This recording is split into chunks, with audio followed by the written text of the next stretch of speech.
سلیمان علیہ السلام کی خدمت میں جب بلقیس نے 300 آدمیوں کو روانہ کیا اور 2 اینٹیں سونے کی دے دی، دونوں اینٹیں پکڑے ہوئے اور داخل ہو گئے۔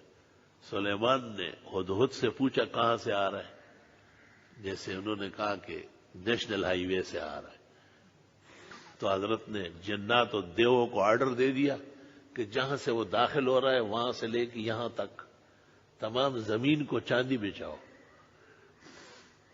اور درختوں کو سونے کا کر دو اور یاقوت و مرجان کی ٹہنیاں اور شاخیں لٹکا دو۔ خبردار کہ کوئی درخت اور ٹہنی اور مٹی نظر آ گئی، کتنا سونا تھا اس ملک میں، یاقوت اور مرجان۔ منصور امریکہ ادھر ادھر جا رہے ہیں، یہ پتہ کرو یہ کہاں چھپ گئے، اس کو نکلوانے کی کوشش کرو۔ بلقیس کے حکم پر جب وہ وفد داخل ہوا تو جہاں دیکھتے ہیں سونا ہے، قیمتی بیش بہا یاقوت و مرجان ہے۔ مٹی دیکھنا چاہتے ہیں تو مٹی نہیں ہے، پوری چاندی بچھی ہوئی۔ تو انہوں نے کہا 2 اینٹوں کی کیا حیثیت ہے، ایسے خواہ جیسے کسی باغ میں آپ 2 مالٹے لے کے جا رہے ہو، خربوزوں کا ڈھیر لگا ہوا ہے، آپ ایک چھوٹی سی ککڑی اٹھا کے لے جا رہے ہو۔ انہوں نے کہا ملکہ کا حکم ہے، ہم مجبور ہیں۔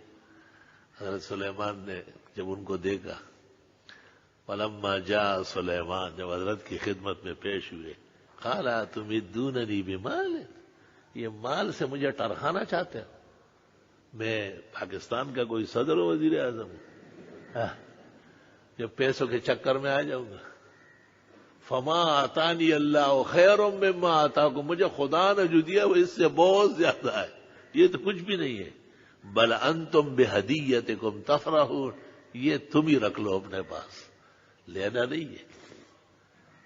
جب تک مقصد واضح نہ ہو تو گفٹ قبول کرنا بے ضمیری ہے، یاد رکھنا۔ کوئی گفٹ لے آئے تو آپ پتہ کرتے ہیں کائے کے لیے لائے، بغیر وجہ کے نہیں لاتے۔ یہ ہمارے یہاں طالب علم آتے ہیں، جی آپ کے لیے گلگت سے چترال سے چلغوزے لائے، غوزان لائے، اخروٹ۔ میں کہتا ہوں داخلہ تو بند ہو چکا ہے۔ اچھا جی،